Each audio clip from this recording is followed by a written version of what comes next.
So today we're going to be taking a look at the Ibanez AZ 226 Premium. Let's go. So now a little bit about this guitar. Let's go over the specs. Basswood body, roasted maple neck, roasted maple fretboard. We've got Goto hardware throughout, so that's the trem and locking tuners. Note that these ones have the wheel on the back rather than on the top, like some of the older models, which was a little bit finicky to work around with, so I much prefer these adjustable ones on the back. Yeah, it's jumbo stainless steel frets. They're not perfect. I'll get into those in the cons section. We have HSS pickups. These are the Seymour Duncan Hyperion set. There's not a whole lot of information about these online because they are exclusive to the Ibanez AZ range, but they're quite high output, especially the single coils as opposed to the wiring, because typically with single coils, you want a 250k pot for the volume and humbucker with a 500k. Now, bear in mind, this has these small import pots for both volume and tone, and they are rated at 500k. There is no sort of compensation going on to make the single coil see a 250k pot, which is why I would imagine they've gone with the much higher output single coils, so they're not so bright and harsh as compared to the bridge pickup. Specs for the switching. With the switch down, we have just full humbucker, and then we have the split inner coil along with the middle, just middle on its own, then both neck and middle, and then finally just neck. Now if I go back to position 1 and just flip this switch up, we still have the full bridge humbucker. However, now in position 2 it's just the slug coil. Position 3 is actually all 3 pickups engaged, however the 2 singles are in series. Position 4 gives you the neck pickup and the screw coil of the bridge humbucker, so like a in-between telly sound. Finally, you have these 2 coils wired now in series. One thing tonight, I won't be going through the trem system as I always have mine decked. So there's just a little block in here that's stopping the trem from moving at all. So I can't speak too much on the stability, but in all honesty, any trem is going to depend on how it's been set up, whether it's been maintained and if, you know, all points of friction removed. But it's a Goto trem, and there are lots of guitars with these, and I've heard great things. I just don't use them. Now, I do have a few gripes and issues with the guitar. The main one being is the fret job. Now, they're lovely and polished. The fret ends are okay. However, they are not level, not in the slightest. I've currently got this set up to factory spec, which is about 1.5 mil on the high E and 2 mil string height on the low E.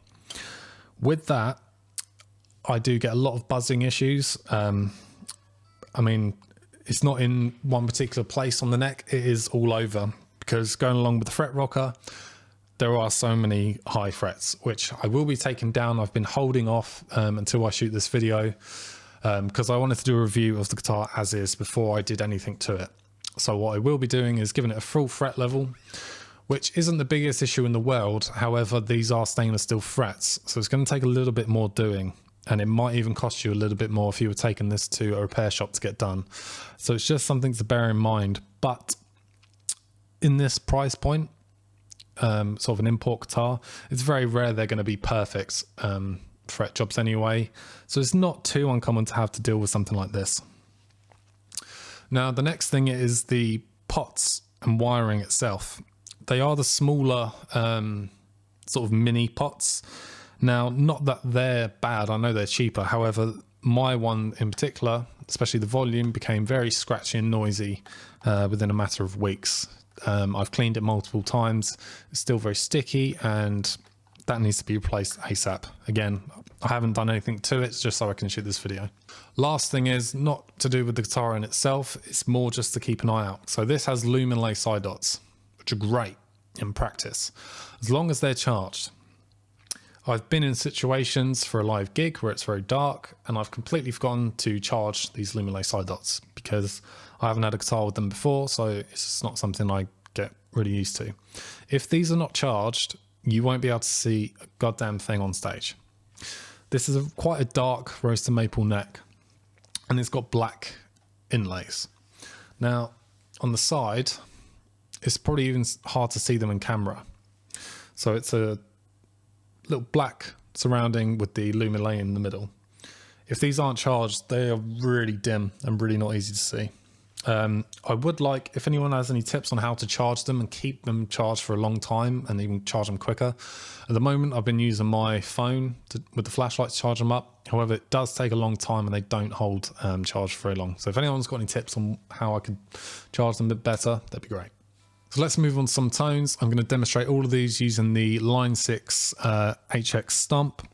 The clean sounds will be from a matchless style clean amp, and for the overdrive sounds, it will be a JCM 800 style amp.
Okay, so that wraps up the review. If you enjoy what I do and want to support me more, consider leaving a like, comment, and subscribe. You can follow me on my social media to see me jamming away on guitars and see what I'm doing next. If there's anything about this guitar that you want to know that I haven't covered in this video, just comment down below and I'll get back to you as soon as I can. Thank you.